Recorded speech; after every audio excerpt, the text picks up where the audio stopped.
তিনি আবার রাজনীতি করতে চান, আবার দিল্লি থেকে তিনি প্রেস কনফারেন্সে অংশগ্রহণ করেন, তিনি নাকি ডিসেম্বরে চলে আসবেন। এটা হচ্ছে মামার বাড়ির আবদার। ক্ষমতাকে ধরে রাখার জন্য এত বড় পাপিষ্ঠ একজন নারী, তিনি মনে করেছিলেন তিনি আজীবন ক্ষমতায় থাকবেন, দীর্ঘদিন ক্ষমতায় থাকবেন, কিছুই করতে পারবেন না, চিরস্থায়ী থাকবেন। কিন্তু উনি নমরুদের ইতিহাস পড়েননি, উনি ফেরাউনের ইতিহাস পড়েননি, উনি সাদ্দাদের ইতিহাস পড়েননি। ওটা যদি পড়তেন তারাও মনে করেছিলেন তারা ঈশ্বরের, তারা আল্লাহর সমতুল্য ক্ষমতা রাখেন। নমরুদ মনে করেছিলেন সে নিজেই একজন সৃষ্টিকর্তা, আল্লাহর সমতুল্য। কিন্তু দেখেছেন কিভাবে তাদের পতন হয়েছে, কিভাবে ফেরাউনকে সমুদ্রের মধ্যে ডুবিয়ে দিয়েছে। আল্লাহ যখন যাকে সহায় করেন, সহায় থাকেন, তাকে কিভাবে চোখের নিমিষে তুলে ধরতে পারেন, উপরে তুলে দেন। আর বর্বর, অত্যাচারী, নিষ্ঠুর, নৃশংস যারা, তারা মনে করেন আরে সব তো আমার হাতে। কিন্তু কিভাবে যে পতন হবে সেটা তারা জানতো না, জানে না।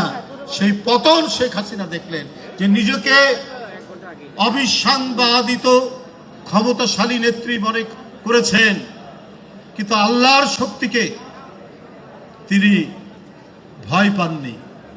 যে কি আর হবে, জনগণের শক্তিকে ভয় পাননি।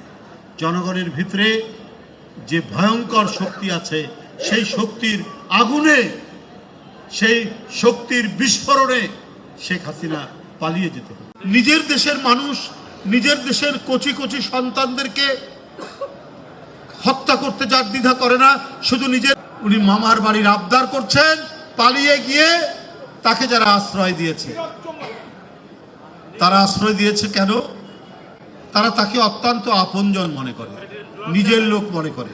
তাকে দিয়ে অনেক কিছু করাতে চাইতো, বাংলাদেশের সার্বভৌমত্বকে, স্বাধীনতাকে তোয়াক্কা না করে পুরো বাংলাদেশের উপর তারা নিয়ন্ত্রণ নিয়ে এই দেশকে একটি করদৃষ্ট রাজ্য করার জন্য তাদের একজন শিখণ্ডী দরকার, তাদের একজন প্রতিভু দরকার। এই প্রতিভু, এই শিখণ্ডী ছিলেন শেখ হাসিনা, যাকে দিয়ে ওই পার্শ্ববর্তী দেশ, ওই দিল্লি বাংলাদেশের উপর তাদের আগ্রাসী যে আকাঙ্ক্ষা, সেটা বাস্তবায়ন করার চেষ্টা করত।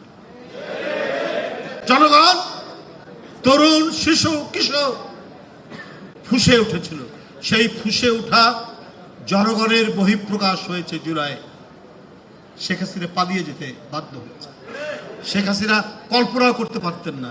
তিনি সাজিয়েছেন পুলিশকে তার মতো করে, তিনি র্যাবকে সাজিয়েছেন তার মতো করে, তিনি অন্যান্য তার যে সংগঠন সেটাকে তিনি সাজিয়েছেন তার নিজের মতো করে, নিজের লোকদেরকে দিয়েছেন টেলিভিশন বানানোর জন্য, পত্রিকা করার জন্য, কারণ তারা তার ফিরিস্তি গাইবে।